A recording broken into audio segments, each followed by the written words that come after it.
कोटा में रहने वाला 29 वर्षीय दीपक बिस्तर से आंखें मलते हुए उठा। सुबह के 7 बज चुके थे। दीपक जैसे ही बाथरूम की ओर चला तभी दरवाजे की बेल बज उठी। दीपक अपनी आंखों का कीचड़ साफ करते हुए मन ही मन बड़बड़ाते हुए कहने लगा, न जाने सुबह सुबह कौन बेल बजा रहा है। इतनी सुबह तो किसी के आने का मतलब ही नहीं बनता। दरवाजा खोला तो सामने एक डिलीवरी बॉय खड़ा था। उसके पास एक बड़ा सा पैकेट था। उसने दीपक के हाथों में पैकेट थमाते हुए शांतिपूर्वक कहा, इस पैकेट पर भव्या नाम लिखा है, क्या भव्या इसी घर में रहती है?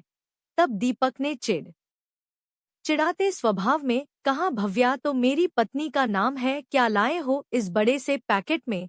डिलीवरी बॉय ने दीपक को हैरत से देखते हुए कहा, डिलीवरी आपके घर से हुई है, आपको ही मालूम होगा इस पैकेट में क्या है। इस पैकेट की ऑनलाइन पेमेंट हो चुकी है। इतना कहकर डिलीवरी बॉय गली में खड़ी अपनी स्कूटी स्टार्ट करके वहां से चलता बना। दीपक उस बड़े से पैकेट को कमरे के भीतर ले आया और पलंग पर पटकते हुए जोर से चिल्लाया, भव्या कहाँ हो तुम? कहाँ मर गई? तुमने मेरी जिंदगी जहन्नुम बना दी। पति का पैसा बर्बाद करने में तुम जैसी पत्नियों को खूब मजा आता है। ऑनलाइन शॉपिंग करने का चस्का दिन पर दिन तुम्हारा बढ़ता ही जा रहा है। दीपक के चिल्लाने की आवाज सुनकर भव्या तुरंत रसोई घर से बाहर निकली। हाथों में आटा सना हुआ था, चेहरे पर पसीने की बूंदें साफ दिखाई दे रही थी। साड़ी का पल्लू संभालते हुए अपने पति दीपक से बोली, क्या हुआ सुबह सुबह क्यों चीख रहे हो? बच्चे सो रहे हैं, जाग जाएंगे। दीपक एक बार फिर गरम लहजे में बोला, तुम्हारी बहनों को तो ऑनलाइन शॉपिंग करने का भूत सवार है। उनकी देखा देखी अब तुम्हें भी ऑनलाइन शॉपिंग करने का चस्का चढ़ गया। तुम अपनी आदतों से बाज नहीं आओगी।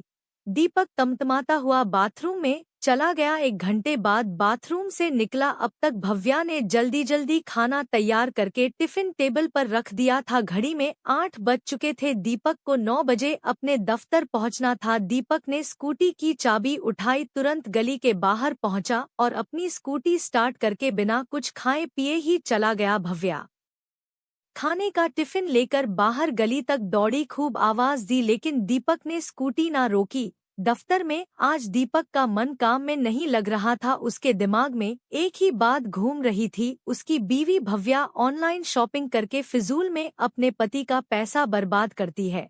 सारा दिन दीपक का बिना कुछ खाए पिए ही बीत गया। शाम को छुट्टी होने पर दीपक स्कूटी लेकर वापस घर पहुंचा। पलंग पर उसकी नजर गई तो वह सुबह वाला बड़ा सा पैकेट अभी भी बिस्तर पर पड़ा हुआ था। इतने में दीपक की मां अरुणा देवी भी दीपक के कमरे में आ पहुंची। मां ने दीपक से पूछा, इस पैकेट में क्या है? तब दीपक ने उस पैकेट को खोला तो उसमें एक जोड़ी जुराब दिखाई दी।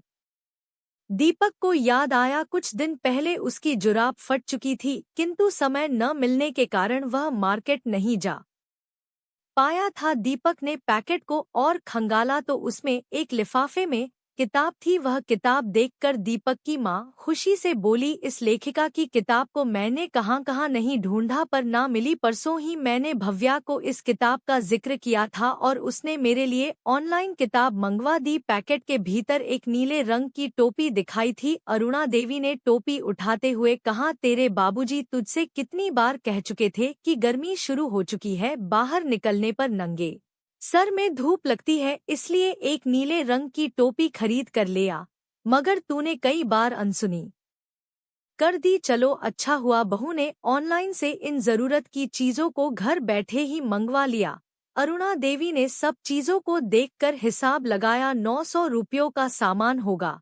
पलंग पर ही भव्या का मोबाइल पड़ा हुआ था। दीपक ने मोबाइल चेक किया तो सुबह 7 बजे डिलीवरी बॉय से ऑनलाइन मंगवाया गया सामान की कीमत केवल 350 रुपये थी।